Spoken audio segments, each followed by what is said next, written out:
Seja muito bem-vinda, seja muito bem-vindo ao episódio 6 da série Mães e Pais Expert. Aqui nós discutimos dicas e sacadas de aproximação entre pais e filhos. Eu vou te mostrar a jornada para você se conectar com seu filho antes que seja tarde. Eu sou Kátia Ebert, mãe de 3, e hoje o tema do episódio é: por que sim, por que não? Você responde assim pro seu filho? Você gostaria que alguém respondesse dessa maneira para você? Eu fiz algumas anotações aqui, eu gosto de anotar para a gente ser bem direto. Você gostaria que alguém respondesse simplesmente porque sim? Ai, mãe, posso ir em tal lugar? Não. Mas por que, mãe? Por que não? Porque sim. Ai, mãe, por que eu tenho que ficar em casa? Não posso ir lá na minha amiga? Porque sim. Então, assim, já fecha, né? Já tira a possibilidade de um diálogo, não explica o porquê. A minha ideia aqui é abrir um bate-papo em cima dessa situação que muitas vezes um pai e uma mãe pode fazer sem se dar conta do que isso pode influenciar, do que isso pode assim, acarretar, né? No dia a dia, na postura do filho, na autoestima, na autoconfiança do filho. Então, por exemplo, assim, quando você responde dessa maneira para o seu filho, você pode estar enfraquecendo o filho para os obstáculos da vida. Precisamos ensinar nossos filhos a argumentar para conseguir alguma coisa. Se ele não pratica em casa, defender os seus argumentos, defender as suas vontades diante das coisas simples e corriqueiras, como ele vai se portar diante de situações complexas em que ele vai ter que defender, convencer várias pessoas, defender as posições diante de várias pessoas de que ele está certo, defendendo aquela posição e aquela opinião dele, apresentando argumentos plausíveis. Como é que ele vai fazer isso se ele em casa ele não pratica isso? Com a mãe e com o pai dele, que são pessoas que ele confia, que ele se sente à vontade, que ele teria que ter, a princípio, liberdade para conversar, para dizer: ai, mãe, pensa bem, eu queria tanto tal coisa, eu queria tanto ir em tal lugar, né? Então, assim, as coisas que eu anotei aqui tem um raciocínio lógico que é estimular o diálogo entre mãe e filho, né? Pai e filha, mãe e filha, e apresentar sempre para o filho o porquê que a gente está dizendo não, porquê que a gente está dizendo, bloqueando aquele desejo, aquela vontade, aquela coisa que o filho quer, né? E também, mais importante ainda, é estimular o filho para que o filho defenda a posição dele. Então, assim, a minha dica, né, é que você, mãe, você, pai, estimule o seu filho a defender a posição dele. Peça para ele convencer você de que o que ele está reivindicando faz sentido. E aí você diz: filho ou filha, por que eu devo concordar contigo? Por que eu devo concordar com isso que tu está me pedindo? Ou que isso que tu está querendo que eu deixe tu fazer, né? Então, como é que eu me dei conta disso? Eu precisei desenvolver esse hábito para conseguir as coisas com meu pai. Para conseguir que ele deixasse eu ir nos lugares, nas festas, para que ele concordasse com algumas coisas. A minha mãe era mais flexível, né? E o meu pai era mais quietão, assim. Então, assim, embora ele fosse um cara sério, ele usava bastante o artifício porque sim, porque não comigo. Usava bastante. E eu não gostava. Eu lembro disso. Ele era, embora ele era sério e usava isso, ele era um cara muito inteligente e atencioso. Ele era amoroso.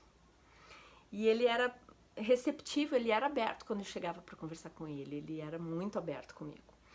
E ele sempre me escutava. Então, eu aprendi a argumentar de uma maneira bem convincente para ter sucesso com ele, para conseguir tudo o que eu queria com ele. Então, assim, eu lembro dessa fase. Eu tinha mais ou menos uns 9, 10 anos em diante, assim que eu adotei esse estilo de relacionamento com meu pai. Eu me dei conta que isso era eficaz. E desde então eu costumo argumentar de forma bem clara para conseguir me fazer entender com as pessoas, com tudo, principalmente com os meus filhos, né? Agora com os meus filhos. E eu sempre pensei em ensinar os meus filhos isso desde cedo, porque eu percebo que eles muitas vezes já se conformaram com coisas às vezes que os pais deles disseram, né? Porque sim, porque não, e não reivindicaram. E eu sempre tentando, mas por quê? Já tentou saber por que o teu pai falou isso? Já tentou ver por que ele tá sendo tão radical em relação a isso? E aí abria um parêntese aí, uma brecha para conversar com o pai, conversar e ver o que tá passando na cabeça, né, daquele pai. E eu acho assim que nós devemos ensinar nossos filhos a não aceitar apenas um não como resposta, um porque sim como resposta, um porque não. Eu acho que a gente deve ensinar os nossos filhos a não aceitar, a não ficar nesse ponto final, assim, a ensinar os nossos filhos a argumentar realmente. Devemos mostrar para os nossos filhos que vale a pena eles serem incansáveis em defender o ponto de vista deles. E eles perceberem que muitas vezes um pai e uma mãe fala porque não, porque sim, para proteger o filho, para evitar que o filho se exponha. Muitas vezes essa a situação que um pai se encontra, para evitar que o filho corra perigo. Mas muitas vezes o ideal seria preparar esse filho para enfrentar tal situação.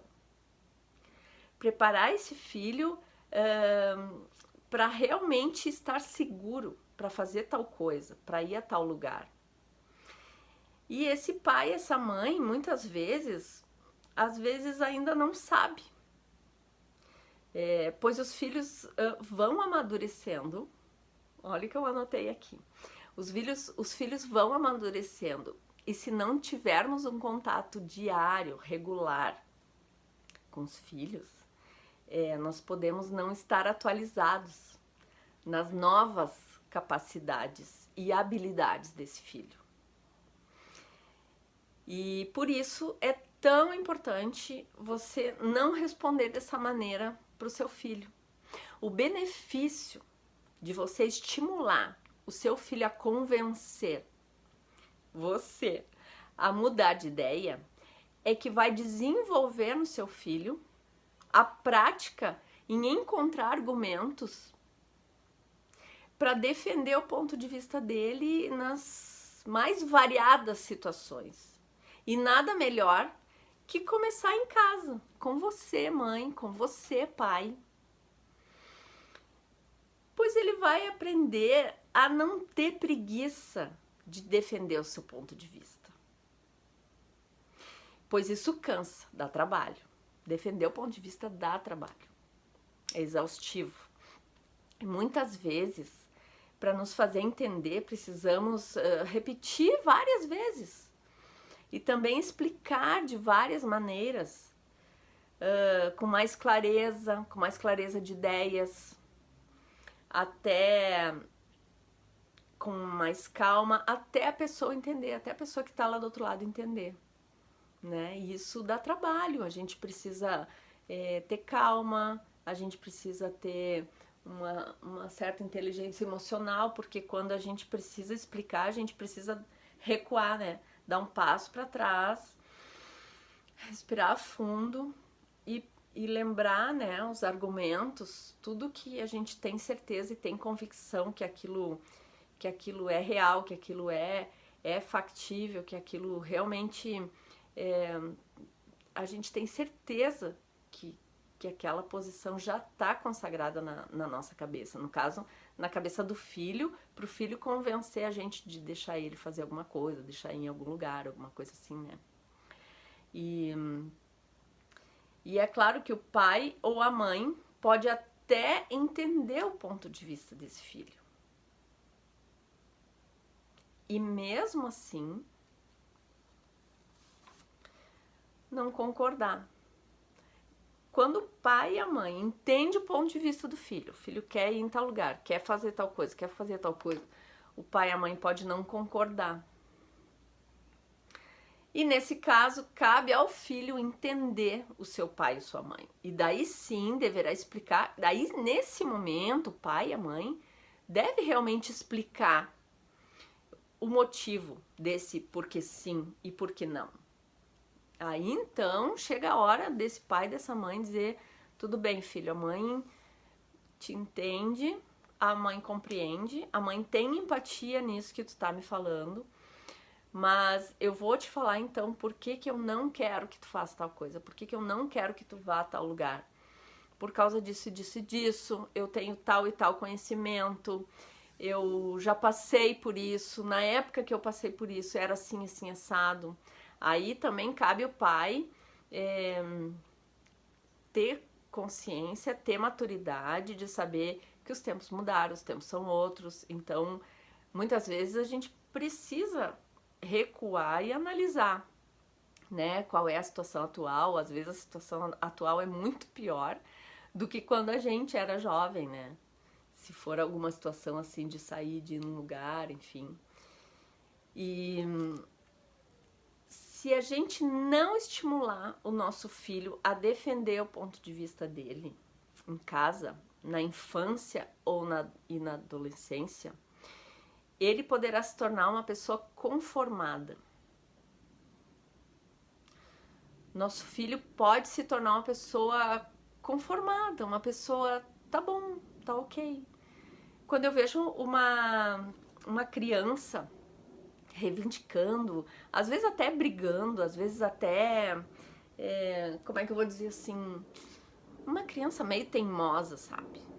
Quando eu vejo uma criança meio teimosa, no fundo eu acho até bom, dentro do aceitável, né? Nada de exagero, mas eu acho bom quando a criança não aceita, sabe?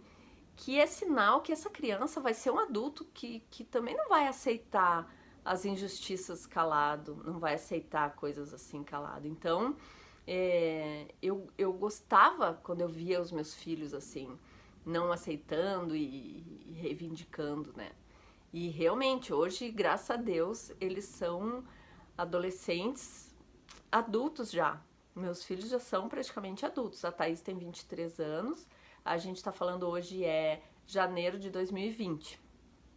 E a Thaís tem 23 anos, o Bruno 21 e a Laura 18 anos. Então eu já digo que eles são adultos, porque a Laura tem 18 anos, mas ela tem uma maturidade impressionante, assim. O Bruno e a Thaís também. Então, eles são adultos que batalham pelo que querem, assim, sabe? E muitas vezes a gente precisa ficar atento e não confundir quando a pessoa é calma, quando a pessoa é pacífica, com uma pessoa conformada. Existe aí a diferença entre uma coisa e outra, né? Então, por exemplo, o que significa ser conformado? Inicialmente, podemos interpretar como uma pessoa submissa, uma pessoa acomodada, uma pessoa que aceita, uma pessoa que aguenta, uma pessoa que suporta um mal sem se revoltar. Eu não estou dizendo aqui que a revolta é benéfica, eu acho que não. O que eu quero dizer é que eu sempre defendo a conversa, o diálogo, estimular assim, que a pessoa defenda o seu ponto de vista. Eu acho que isso faz parte do conhecimento da gente. No momento que a gente escuta o que a outra pessoa tem para dizer, a gente está abrindo a nossa mente, a gente está sendo receptivo, né? Então, assim, nós precisamos paralelamente, desenvolver nos nossos filhos o bom senso, para que ele perceba a hora de aceitar alguma coisa e a hora de reivindicar. Então, é uma situação que tem que botar na balança, tem que pesar, né? E como são coisas subjetivas, são coisas que envolvem muitas vezes sentimentos, percepções de um lado, percepção de outro, percepção daquela mãe, daquele pai que está dizendo não, e percepção daquele filho, daquela filha que está achando que pode. Então são duas perspectivas diferentes. Então existe aí o ponto de vista do filho, o ponto de vista do pai, que precisa ser respeitado, precisa ser analisado, né? E nesse ponto o filho não se conformar e argumentar que ele quer, precisa ter um bom senso de não exagerar, né? Então, assim, quanto mais plausíveis forem os argumentos desse filho, mais sucesso ele vai ter, né? Então, por exemplo, assim, ó, precisamos desenvolver paralelamente, que eu anotei aqui, nos nossos filhos, o bom senso para que ele perceba que é a hora de aceitar alguma coisa e trabalhar a frustração. E até onde vai a possibilidade de argumentar para defender o seu ponto de vista. Então, são duas situações. É ele argumentar para defender o ponto de vista, e chega a hora que ele tem que aceitar que o pai falou isso, falou aquilo, e trabalhar aquela frustração. E entender também o lado do pai, né, que é um adulto, que é uma pessoa que já viveu mais do que aquele filho, que é uma pessoa que tem responsabilidade sobre aquele filho, que é uma pessoa que não vai arriscar a integridade física de maneira alguma daquele filho, de maneira alguma, é inegociável, né, qualquer coisa que possa abalar a integridade física e mental, emocional de um filho. Então, tem um monte de coisa aí que envolve, né? Isso tudo é muito subjetivo, mas eu tô falando aqui de uma maneira bem prática, como eu fiz com os meus filhos. E como eu fazia quando eu era criança, adolescente, eu fazia com meu pai e dava certo. E a gente teve uma relação bem saudável, eu e meu pai, eu e a minha mãe. E aí eu sempre pensei, eu vou estimular para os meus filhos também fazerem isso, né? E graças a Deus eu tenho uma relação mais aberta ainda com os meus filhos do que o que eu tive com meu pai e com a minha mãe. A minha mãe sempre foi muito minha amiga, assim, muito minha amiga. O meu pai faleceu, eu tinha 20 e poucos anos. Ele faleceu super cedo, assim, com 53 anos ele faleceu. E a minha mãe, então, eu sempre me abria com ela e continuei depois disso. Ela viúva e tal, e eu sempre desabafava com ela, até coisas do trabalho, tudo. Eu sempre tive muito contato com a minha mãe. Até hoje ela mora comigo. E hoje ela tá com 83 anos e eu 49. Então, onde que eu tava aqui nas minhas anotações? Quando a gente precisa estimular no filho, trabalhar a frustração, ele precisa, tem uma hora que ele precisa saber se ele vai ter que trabalhar a frustração ou se ele vai ser incansável em apresentar os argumentos dele para conseguir o que ele quer. Então, são duas situações. Pois existe um momento que precisamos aceitar que o que não tem solução, solucionado está. Isso é uma frase que eu aprendi esse ano que me ajudou muito a saber o que eu tenho controle e o que eu não tenho controle e aquilo não vai mais voltar. Por exemplo, um jogo de futebol perdido não tem mais controle, não tem controle, né? Então, assim, tem coisas que a gente, por mais argumentos que a gente tenha, o fato é que aquilo não vai ter santo que faça mudar. A morte não tem, enfim, muitas coisas não tem, né? Então, existe um momento que precisamos aceitar que o que não tem solução, solucionado está.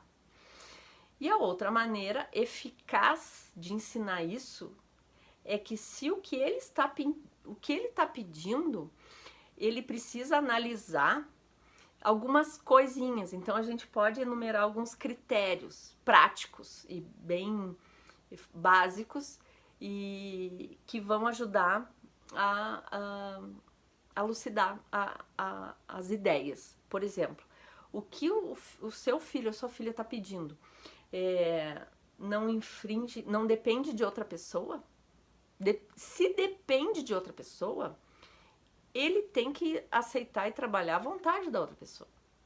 Se a mãe e o pai tem que levar numa festa, se a mãe precisa de outro terceiro, de outra pessoa que faça aquilo. Então, assim, se aquela outra pessoa não quer de jeito nenhum fazer, já não tem mais o que argumentar, entende? Até pode tentar convencer, ok, mas tem coisas que quando depende de um outro terceiro é bem pior, né?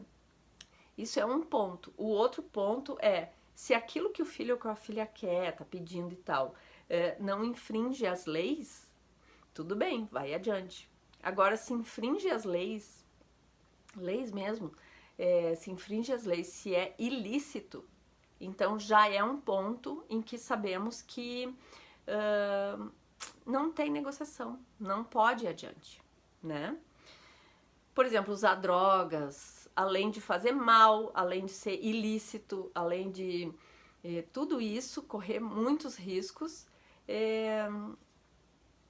infringe as leis, né? Infringe as leis. Então não tem negociação. E a gente pode adotar esses critérios, né? Que isso aí facilita para dar um norte na conversa, né? Outra situação, se aquilo que o filho está pedindo, a filha está pedindo, se não infringe os princípios básicos de integridade, de honestidade, esses princípios básicos, então tudo bem, aí a gente pode ir adiante, né? Por exemplo, quando um filho, ele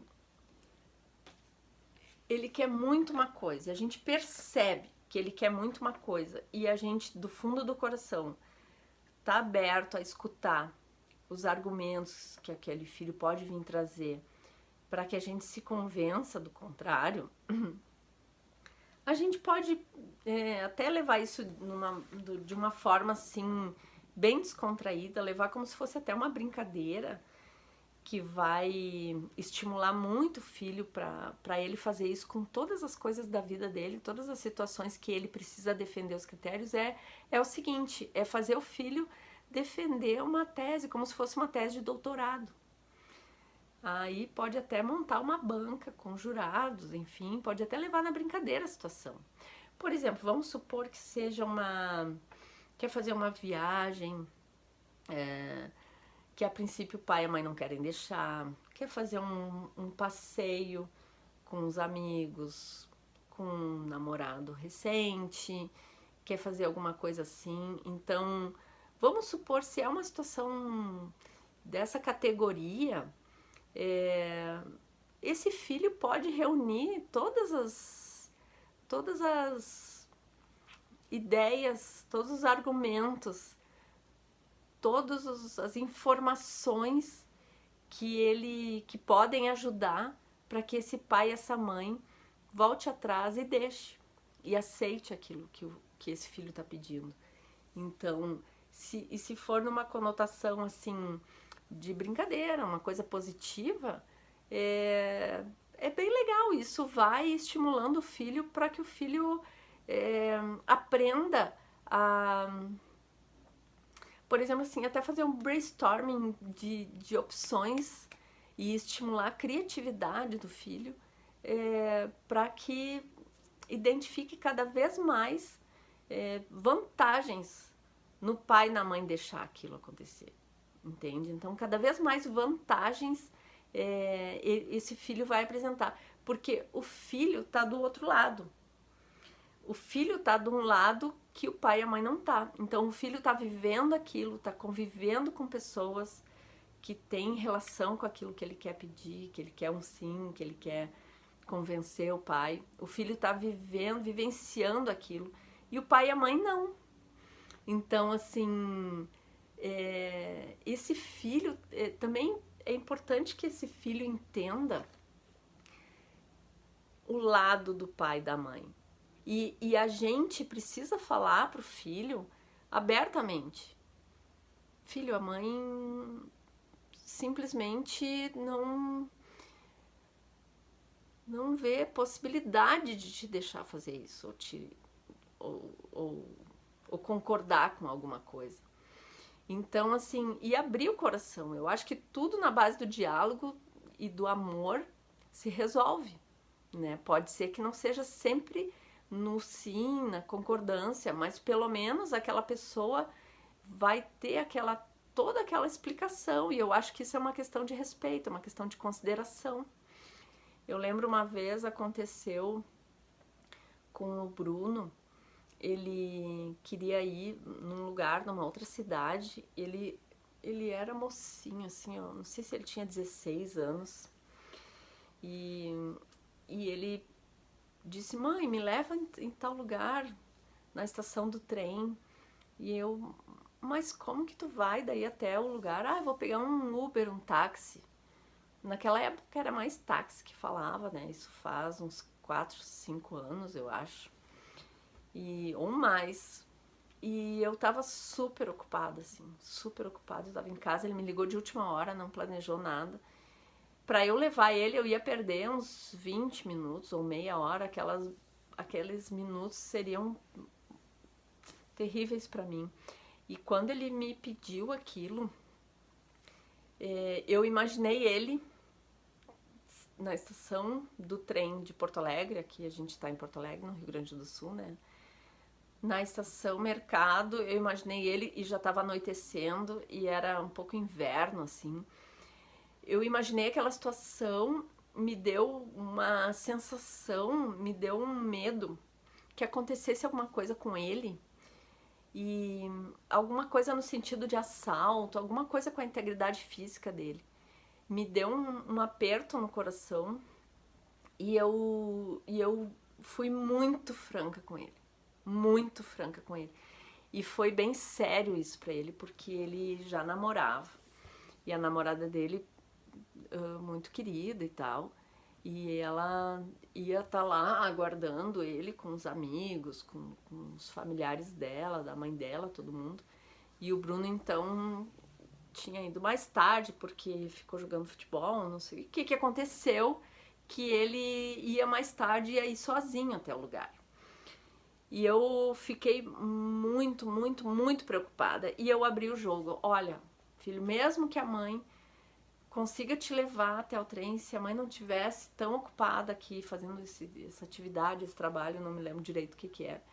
Mesmo assim, me deu uma coisa muito ruim. Agora tu falando e eu te imaginando lá sozinho, pegando o trem. E eu não sou assim, eu sou uma mãe muito positiva, muito liberal. Eu acho que os filhos precisam sair, eu acho que os filhos precisam se divertir, eu acho que eles precisam conhecer que tem lugares que são perigosos, tem lugares de risco. No caso lá era ruim mesmo.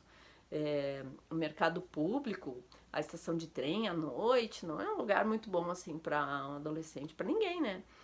E realmente, só que era uma coisa muito do meu coração, uma coisa muito assim do feeling, do que eu tava sentindo.